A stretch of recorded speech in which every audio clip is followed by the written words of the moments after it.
नमस्कार, मैं महेंद्र बाजपेयी अपने YouTube चैनल महेंद्र बाजपेयी पे आपका बहुत बहुत स्वागत करता हूं।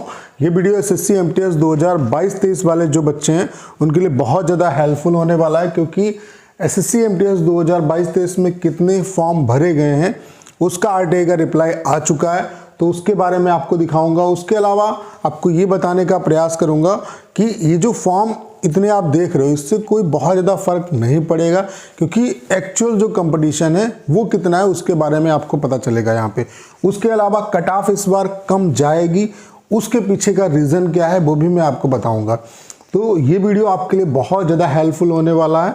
तो चलिए स्टार्ट करते हैं। सबसे पहले मैं आपको आरटीआई का जो रिप्लाई आया है वही आपको दिखा देता हूँ। आप लोग देख पा रहे होंगे ये आरटीआई का रिप्लाई है। 27 तारीख को आरटीआई लगाई गई थी और इसका जो रिप्लाई है वो 27 तारीख को ही आ गया। ठीक है, अब यहाँ पे देखने वाली बात ये है, देखो यहाँ पे इन्होंने point 1.2 as per available record total completed application form received in multitasking non-technical staff and Havaldar CBIC and CVN examination 2022 इस 54739, यानी कि आप लोग देख पा रहे होंगे 54 लाख जो फॉर्म है वो आपके रिसीव किए गए। 44 लाख जो फॉर्म है उससे ज़्यादा ही फॉर्म जो है आपके रिसीव किए गए। उसके अलावा आप कैटेगरी वाइज भी देख सकते हो कि एससी कैटेगरी के 14,158 फॉर्म आए हैं। एसटी के आप लोग देख पा रहे होंगे यहाँ पे 5,10,389 फॉर्म आए हैं। ओबीसी के आप लोग देख पा रहे होंगे 24,25,154। ईडब्ल्यूएस के 29 लाख। उसके अलावा यूआर के 84 लाख, सबसे ज़्यादा यूआर के हैं। टोटल 54 लाख प्लस जो हैं वो फॉर्म आपके पड़े हैं। ठीक है, तो आपको लग रहा होगा कि ये बहुत ज़्यादा फॉर्म पड़ गए हैं, तो इससे बहुत ज़्यादा परेशान होने की ज़रूरत नहीं, क्योंकि कई ऐसे भी लोग फॉर्म डालते हैं जिनका पढ़ाई से कोई लेना देना नहीं होता है। एक्चुअल जो कंपटीशन है वो वही है, जो मतलब उसमें जो वृद्धि होती है वो 10% के आसपास होती है। जो नए अच्छे कंपटीटर जो तैयार होते हैं वो 10% ही होते हैं। ठीक है, तो जो एक्चुअल आपका कंपटीशन है वो उन्हीं लोगों से। उसके अलावा इस बार कट ऑफ क्यों कम जाएगी उसका मैं रीज़न आपको बता देता हूँ। पहला रीज़न तो ये है कि आप लोग ये वैकेंसी का डाटा देख पा रहे होंगे, ये टेंटेटिव वैकेंसी है। अभी ये टेंटेटिव वैकेंसी, अभी ये वैकेंसी जो है वो बढ़ेंगी और भी बढ़ सकती है।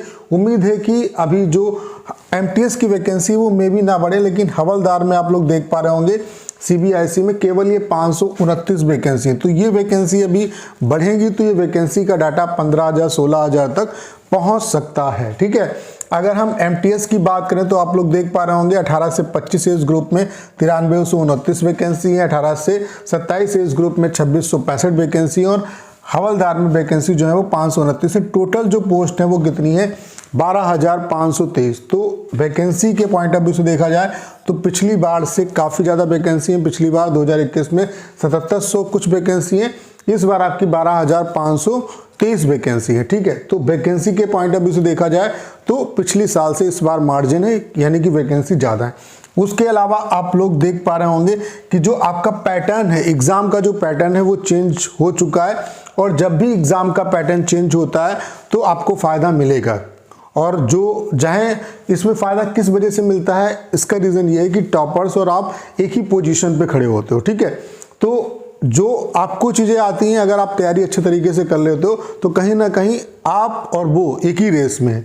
अब यहाँ पे दूसरी सबसे बड़ी बात क्या है कि जो मैथ्स और ये जो रीजनिंग वाला जो सेक्शन है इसको क्वालिफाइंग कर दिया गया है। ठीक है, जो आपकी मेरिट बनेगी वो इस सेक्शन के बेसिस पे बनेगी, जो कि जीएस और इंग्लिश है। जीएस के 25 क्वेश्चन पूछे जाएंगे, एक क्वेश्चन 3 नंबर का यानी कि 75 नंबर का ये पेपर, और इंग्लिश के 25 क्वेश्चन पूछे जाएंगे, प्रत्येक क्वेश्चन 3 नंबर का यानी कि 75। तो टोटल 150 में आपकी मेरिट जो बनेगी वो इस बार टोटल 150 में बनेगी। 150 में मतलब टोटल जितने आप मार्क्स लाओगे।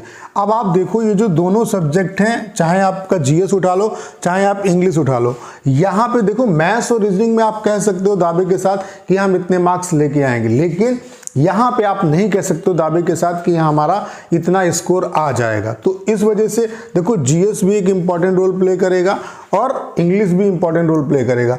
तो यहाँ पे इस वजह से आपकी जो कट ऑफ है वो डिक्रीज होगी, क्योंकि ये दोनों के दोनों सब्जेक्ट ऐसे हैं जिसमें आप ये दावे के साथ नहीं कह सकते हो कि हमारा इतना मार्क्स आएगा ही आएगा। ठीक है, तो और उसके अलावा यहाँ पे आपकी मेमोरी पे भी डिपेंड करेगा, क्योंकि दोनों ही जो सब्जेक्ट हैं उसमें आपको चीज़ें जो डाटा है वो याद करना ही पड़ेगा। जैसे जीएस की अगर बात करें तो इसमें भी डाटा आपको याद करना है। जैसे कि मैथ्स और रीजनिंग में क्या है कि आपकी एबिलिटी है, ठीक है, आपको चीज़ें आती हैं तो आप कर ले जाओगे, ठीक है, वहाँ पे आपको सॉल्व करना है। लेकिन यहाँ पे चीज़ें आपको याद होनी चाहिए, इंग्लिश में भी याद होना चाहिए, वोकैब सेक्शन वो भी तो याद करना है, ग्रामेटिकल जो टर्म है वो भी याद करना है। तो इस वजह से आपका कट ऑफ पे बहुत ज़्यादा लगाम लगेगी। तो जो भी बच्चे जो इस एग्ज़ाम को क्वालिफाई करना चाहते हैं उनसे बस यही कहना चाहता हूँ कि इस बार बहुत अच्छी अपॉर्चुनिटी है, दवा की प्रिपरेशन करिए।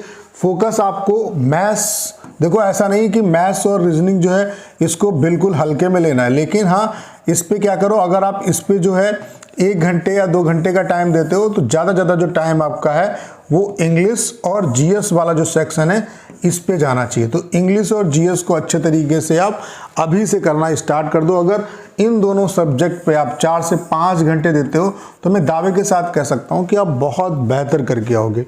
मैथ्स में क्या करना है, जो बेसिक चीज़ें हैं वो आप पढ़ लो, रीजनिंग में भी जो बेसिक चैप्टर हैं वो पढ़ लो, बाकी जब मॉक टेस्ट लगाओगे तो उसमें आपकी प्रैक्टिस होती रहेगी। बाकी इस पे और ज़्यादा ध्यान देने की जरूरत नहीं। बहुत अगर करना चाहते हो तो मैथ्स में आप प्रीवियस ईयर जो क्वेश्चन है वो कर लो और रीजनिंग में भी प्रीवियस ईयर क्वेश्चन कर लो।